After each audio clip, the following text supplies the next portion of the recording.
Tour's amazing, man. Yeah? It's been awesome. Yeah, just great bands, good dudes. Do you watch the shows of the other bands or? Oh yeah, most nights we watch. You usually miss some Arch Enemy because we just got off stage, getting all the gear together, get in the shower. Sorry. Yeah. No, it's good. Yeah, cool. Yeah. Usually.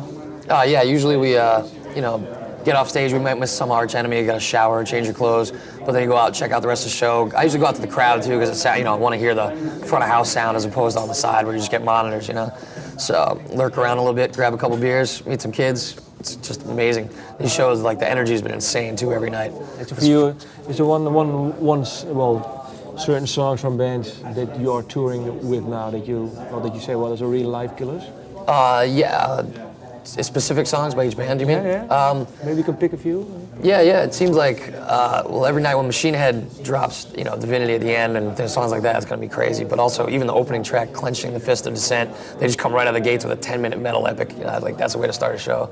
Okay. And then everyone's got their own sing-along songs, like, Trivium's got the anthem and things like that. So, Dragonforce, I enjoy watching the ballad the most because you get to see Sammy sit down and start to yawn and stuff. So, he plays that one up, so.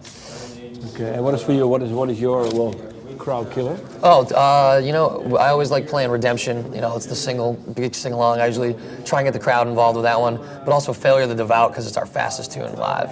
So. Okay.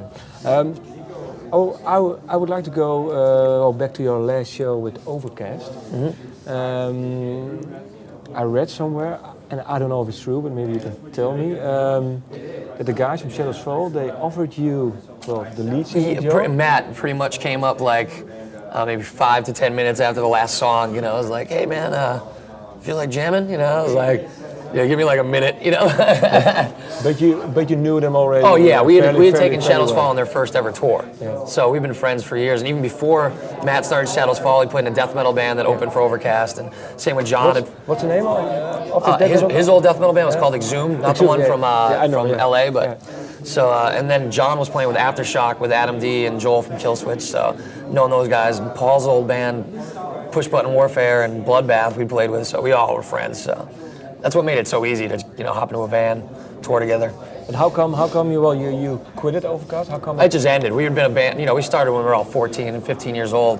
We've been a band for 8 years or so, and just kind of called it a day. Some people started going to college. Some people started, getting jobs. So, but me and Mike knew we wanted to keep music going, so I joined up with the Shadows Fall guys. He started Killswitch Engage.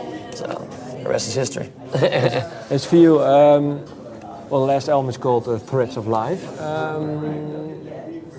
Anything that happened during the recording, it still comes to your mind if you think about the recording? The whole recording was an amazing experience. We were in an incredible studio, the Studio 606 in LA.